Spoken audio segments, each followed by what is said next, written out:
नमस्कार दोस्तों, स्टूडेंट्स में आपका बहुत बहुत स्वागत। मैं इस वीडियो में बायोलॉजी का चैप्टर पाचन तंत्र को डिस्कस करेंगे। पाचन क्या होता है? विभिन्न भौतिक व रासायनिक क्रियाओं द्वारा भोज्य पदार्थ को सरल, छोटे व घुलनशील अणुओं में बदलना ही पाचन तंत्र कहलाता है। पाचन तंत्र कहलाता है। पाचन तंत्र पाचन तंत्र कहाँ से स्टार्ट होता? मुख से। एग्जाम में पूछा गया कि पाचन तंत्र कहाँ से स्टार्ट होता? मुख से स्टार्ट होता है। जीव। मुख का आकार क्या? लार और टाइलन एंजाइम या लारी एमाइलेज।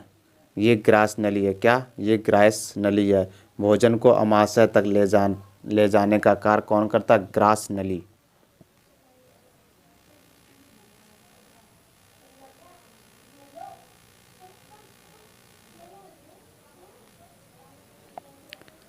वसा का एमल्सीकरण और वसा का भंडार कहाँ पे होता है? पित्ताशय में होता है। कहाँ पर? पित्ताशय में होता है। ये लीवर के नीचे होती है पित्ताशय। वसा का वहीं पर एमल्सीकरण होता है और पित्त का भंडार होता है। ओके। ये लीवर होता है। क्या? लीवर, या इसे यकृत कहते हैं। इसका कार्य क्या होता है? यहाँ पर क्या क्या होता है? पित्त का उत्पादन होता है, ग्लाइकोजेनेसिस और यूरिया का संश्लेषण, एल्कोहल का निरावसन होता है। यहाँ पर कहाँ पर? लीवर में। अमाशय। अमाशय जिसे हम पेट कहते हैं। ये पेट, ये अमाशय, ये अमाशय। यहाँ पे एसियल क्या होता है? रिलीज होता है। पेप्सिन एंजाइम प्रोटीन का पाचन होता है। पेप्सिन एंजाइम और प्रोटीन का पाचन होता है। ये अग्नाशय। अमाशय के पीछे जो होता है, अमाशय के पीछे होता है अग्नाशय। अग्नाशयी रस निकलता है यहाँ पर। ये बड़ी आंत है। ये बड़ी आंत है। ये कौन सी बड़ी आंत है? बड़ी आंत। जल का अवशोषण कहाँ पर होता है? बड़ी आंत में होता है। ये छोटी आंत है। ये छोटी आंत है। ये छोटी आंत का कार्य देख लो। कार्बोहाइड्रेट का पाचन, वसा का पाचन, प्रोटीन का पाचन, पचे हुए पोषक पदार्थों का अवशोषण। ये एग्जाम में पूछा जाता है कि कार्बोहाइड्रेट का पाचन कहाँ होता है? छोटी आंत में होता है। वसा का पाचन कहाँ होता है? छोटी आंत में होता है। प्रोटीन का पाचन कहाँ होता है? छोटी आंत में होता है। पचे हुए पोषक पदार्थों का अवशोषण कहाँ पर होता है? छोटी आंत में होता है। अब आते हैं अपेंडिक्स। अपेंडिक्स ये अवशेषी अंग है। इनका कोई कार्य नहीं होता। यहाँ से मल प्रत्याग होता है। क्या? मल प्रत्याग होता है। लार का संगठन देखते हैं। क्या? लार का संगठन। म्यूकस। म्यूकस कैसा? लुब्रिकेंट होता है। लारी एमाइलेज टाइलिन स्टार्च का पाचन। लारी एमाइलेज टाइलिन। लाइसोजाइम एंजाइम जीवाणुओं का नाश करता है। लाइसोजाइम एंजाइम क्या करता है? जीवाणुओं का नाश करता है। और लारी एमाइलेज टाइलिन क्या करता है? स्टार्च का पाचन करता है। Na+Cl-K+ आदि इलेक्ट्रोलाइट खाने में नमी लाता है। लिंगुअल लाइपेज वसा का पाचन कौन करता है? Lingual lipase.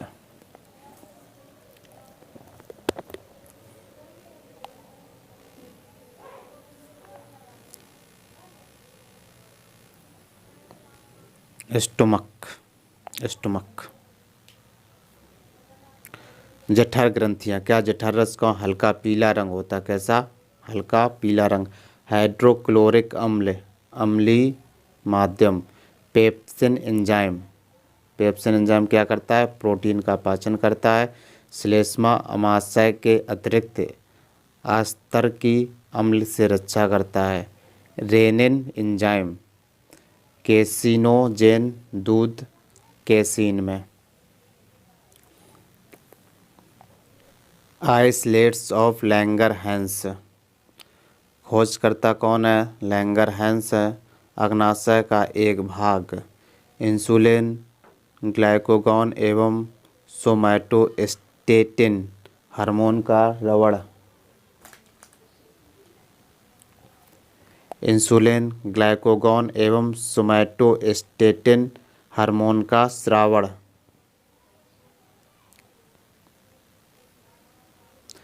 पैनक्रियाज, ये पैनक्रियाज इस तरह का होता है पैनक्रियाज। मानव शरीर की दूसरी सबसे बड़ी ग्रंथि कौन होती? पैनक्रियाज होते। इसे ही मिश्रित ग्रंथि कहते हैं, अंतःस्रावी और बहिःस्रावी। ओके। क्षारीय अग्नाशय रस पूर्ण पाचक रस का श्रावण है कि मानव शरीर की दूसरी सबसे बड़ी ग्रंथि कौन है? पैनक्रियाज है। मिश्रित ग्रंथि कौन है? पैनक्रियाज है। क्षारीय अग्नाशय रस पूर्ण पाचक रस का श्रावण। ट्रेप्सिनोजन प्रोटीन को पॉलीपेप्टाइड में तोड़ना। अग्नाशय लाइपेज वसा का पाचन। अग्नाशय एमाइलेज स्टार्च का पाचन। अब लीवर के बारे में देखते हैं। लीवर जिसे यकृत कहते हैं, ये यकृत का फिगर है, इसका यकृत का फिगर। इसका वेट कितना? 1.5 kg होता है। मानव शरीर की सबसे बड़ी ग्रंथि होती है। सबसे बड़ी ग्रंथि कौन? लीवर्स। दूसरे नंबर पे कौन? पैनक्रियाज।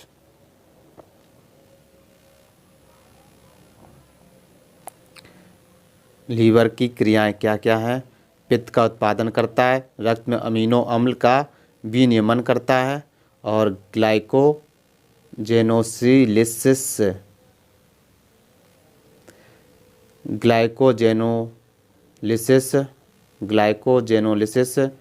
हेपारिन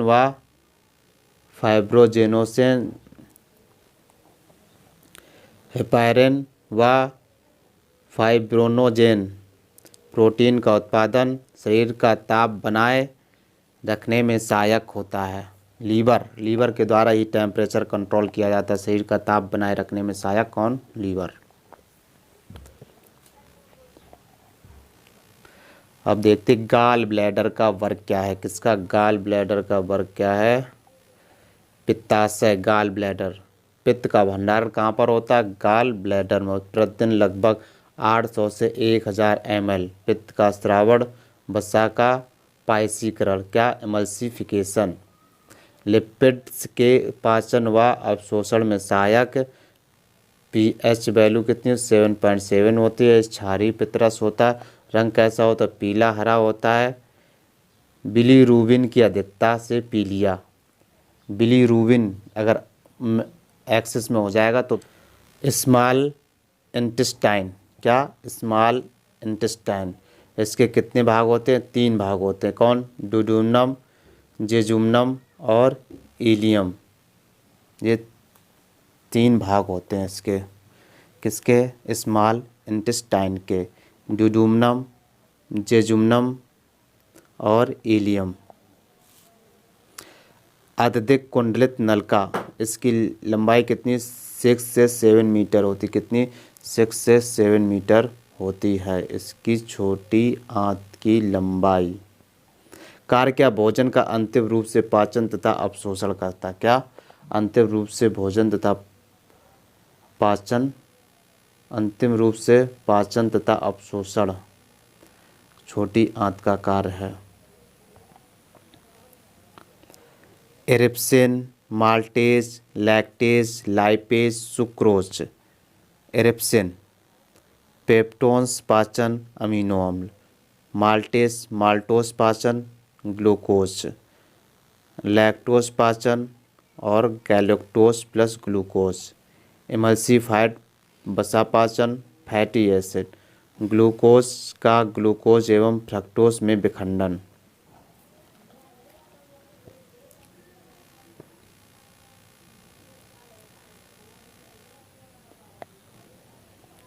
लार्ज इंटेस्टाइन, क्या? Large intestine. ये लार्ज इंटेस्टाइन है। 3 भागों में विभाजित होती। कौन? सीकम, कोलन और मलाशय। Caecum, colon, मलाशय। कार्य क्या होता है? जल का अवशोषण करता। जल का अवशोषण कहाँ होता है? लार्ज इंटेस्टाइन में होता है। सीकम, कोलन, मलाशय, ये इसके 3 पार्ट हैं। अपेंडिक्स, क्या? अपेंडिक्स। अन्य नाम क्या? कृमि रूप परिशेषिका। कृमि रूप परिशेषिका। अपेंडिक्स ही याद रखें क्योंकि इंग्लिश में लिखा ही जाता है, कहीं भी एग्जाम में पूछा जाएगा। वेस्टिजियल ऑर्गन्स का ये एग्जाम्पल है। किसका? वेस्टिजियल ऑर्गन्स, इसका कोई बॉडी में यूज नहीं है।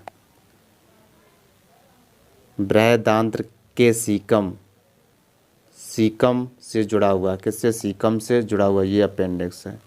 ये यहाँ से लेके यहाँ तक अपेंडिक्स है।